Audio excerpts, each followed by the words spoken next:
Welcome back for more Toriko Unveiled. Per our loyal fans' persistent request, today we're journeying to the ever-expanding continent known as the Wuu Jungle, home of the BB corn, and we're going to identify and determine how powerful is the third and final vice chef of the Gourmet core. The journey begins with Toriko receiving a tip from Tom about the BB corn, along with noticing Terry's docile and honestly adorable care for him. He decides to head to the third largest continent in the human world. With a surface area of 12 million kilometers, Wuu Jungle is basically 4 times larger than Australia and a little smaller than Russia. The Wuu Jungle ecosystem is so massive, it hosts every single unique ecosystem on the planet within it, from tropical jungles to deserts. This ecosystem is so highly pervasive that the jungle landscape changes rapidly, with new fauna growing by the second. This continent supports predatory, plant-type monsters that also prey on flesh and even seem adapted to other methods such as ambush and mimicry. Upon Toriko's arrival to the continent, 2 key things to remember for the video take place.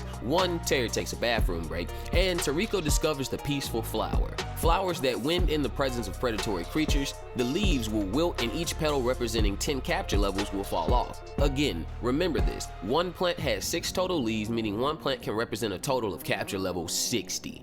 With that in the back of your mind, we continue. The Wuu Jungle, while incredibly diverse and a wildlife expert's dream, as I said, contains incredibly dangerous plant life. But as Toriko and Terry barely into the jungle find out, the very nature of the flora and fauna of Wuu Jungle is dangerous. While walking, almost comically, a bird poops on Toriko's shoulder. While funny, this instantly becomes a life-threatening situation, and that's mainly because the bird's poop contains seeds, and these, upon landing on Toriko's shoulder, instantly begin to take root in his body and sprout a tree. Toriko has to slice off the top portion of his shoulder, and once again, boo Toei Animation for censoring this.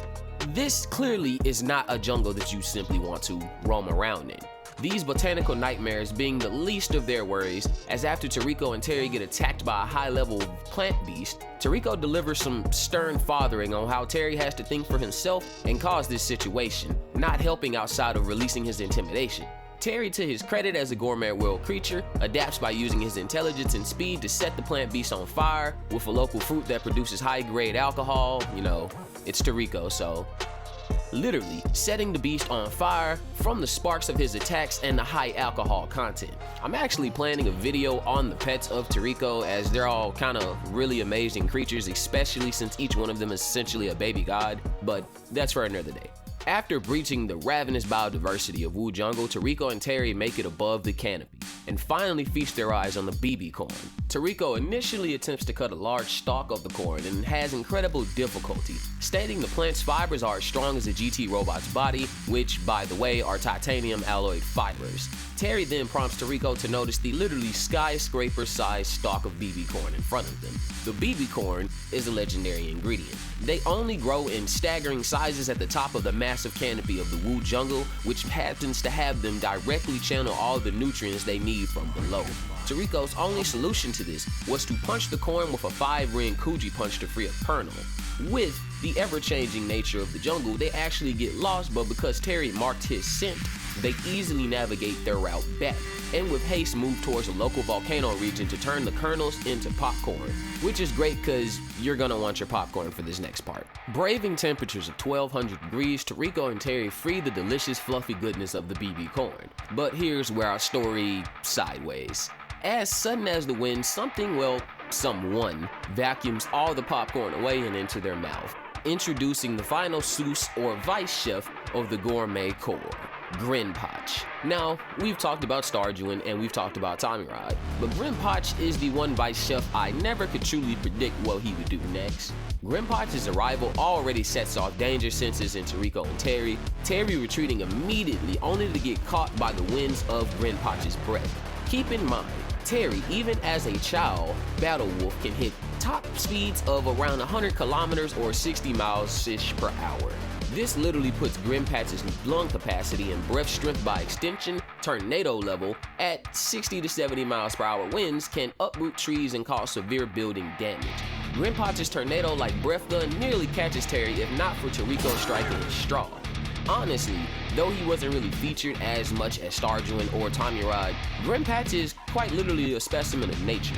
While I'm not certain the additional arms he has are either implants or new growth fueled by his Gourmet cells, this along with his spider-like eyes and charcoal black teeth instantly kinda set the premise for a certain level of tension. He already appeared and took Toriko's popcorn, tried to eat his dog, and we can all agree Grinpatch certainly loves food. To the point he vomits up the BB corn and sucks it back up with his straw to eat it again. Grinpatch uses a straw made from the sucker of a devil mosquito, a massive insect beast, and this straw was so durable, Toriko literally couldn't even cut it at the start of their encounter. Grinpatch appeared to be unconcerned about any threat from Toriko, taking the time to have a snack, smoke a cigar, and even have an enlightening chat about the origin of God with Toriko. In this chat, we get a lot of detail on Grinpatch's personality. We see he's rather nonchalant about life, even from his direct orders from the Gourmet Corps. Originally, he was sent out to recover the damaged GT robots from the Regal Plateau, but being intercepted by Chief Mantum and Vice President Shigematsu, who was, ultimate traitor, Grinpatch literally said, "Nah, this doesn't seem worth it, y'all have fun," and proceeded to devour any beast he could find on his way off the island. However, to his credit, he knew he couldn't go back to HQ empty-handed, and he comes to the Wuu Jungle to acquire the BB corn, the very thing that Toriko and Terry are there for. Even claiming his pet should be on his way with some of the corn now, but has a terrible sense of direction. This chat seems fine and dandy until Grinpatch hits the gas and basically tells Toriko that they're fated to fight anyway, so why not now? As soon as Grinpatch and Toriko launch in a battle, we see the equivalent of a natural disaster as the local birds and rats scatter away from them, sensing the imminent danger. The battle begins with Grinpatch's breath attack and Toriko's tenfold Kuji Punch clashing. Keep in mind, in the next arc, which is Ice Hell, Toriko's 5-ring Kuji Punch shattered a Titanic-sized iceberg. The attacks cancel each other out, and Grinpatch, being surprisingly tactical, retreats to a distance and literally starts zoning Toriko like it's a fighting game. Grinpatch's breath bullets are so fast and powerful, they hit Toriko like a literal machine gun. Toriko then realizes his flaw in dealing with ranged combatants.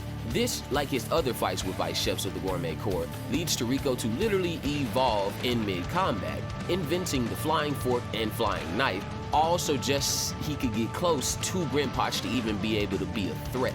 As Toriko admits that he still has to be close to have a chance of actually damaging Grinpatch. And these attacks that he did land barely scratched Grinpatch, and we see he has either a healing factor or can somehow seal his wounds with his breath pressure. And even despite the fact that Toriko cuts his straw and the battle starts to get serious, it gets cut short as Grinpatch is called home by the head chef of the Gourmet Corps, and with some comical dialogue about Toriko's popcorn being payback for cutting his straw, Grinpatch's pet Jack arrives, and we understand that Grinpatch never took Toriko seriously during this battle. His pet, the capture level 85 Jack Beetle, casually arrives carrying a skyscraper-sized stalk of BB corn, and Toriko instantly recalls the massive severed stalk that he had saw ahead of him and Terry in the forest, meaning the Jack Beetle had already completed its mission before Toriko even got a few corners of the corn. Going further in Grinpatch's power level, we get an incredibly scary sight as he seems to release his killing intent and hunger after the battle. Drooling at the mouth, he complains that he didn't get to eat Toriko's organs or his little puppy. Upon leaving the Wuu Jungle, like this, Grinpatch flies over an entire field of peaceful flowers. Remember those from the beginning? And he kills off every single one of them. Remember, like I said at the start of the video, 6 petals on each, resulting in a capture level of 60. Every flower in sight wilted in Grinpatch's presence. Even in theory, this would automatically put him outwardly in a capture level of the thousands, in terms of just outright strength, or it could just be the threat he could possibly pose to the ecosystem. As it is also additionally stated that the sous chefs were all Gourmet world capable, not needing to use GT robots, so it makes sense. Wrapping up on Wuu Jungle, the next time we see Grinpatch, of course, is during the Gourmet Corps' invasion of the Cooking Festival. Like I said, this arc was so damn good, and as the invasion kicks off, we get more detail on Grinpatch, as he slurps up Coco's poison machine gun attack. We've discussed exactly how dangerous and toxic Coco and his various attacks are, and in this situation, we get to see Grinpatch's body is built like a natural factory, explaining how he can eat entire creatures and basically turn them into soup, but it processes, break down, and even allows him to metabolize Coco's poison. And we saw earlier, once again, he does this to living creatures like Capri's sons. Grinpatch's breath attacks show to have been upgraded from Azite Scale Tornado to Hurricane or even higher level, blowing a hole in the massive city-sized cooking stadium, a hole so deep you couldn't see the bottom of. Being similar to the Four Kings and other vice chefs, I'd scale Grinpatch as continental to large island level. As stated in the arc, many of the fighters at the festival were capable of destroying the Connecticut-sized island with ease, even after engaging in close combat with Grinpatch, which I don't feel happened in the manga. The anime probably embellished that a little bit. Coco, out of options to deal with Grinpatch's, unique ability not to die from poisoning, drops them both into the pit to unleash his devil poison, the highly addictive poison that can subjugate anything. And after a while, we still don't know what happened. Grinpatch is the one who came out of the hole, not Coco. Once again though, we find out that Grinpatch finally found his favorite meal, Coco's devil poison. He was, in a way, turned into a junkie, and Coco is now the dealer. When Coco drops the devil poison nearly on his command, Grinpatch will appear to do his bidding. This being the case for the reunion for the three vice chefs versus the remnants of the Gourmet Corps.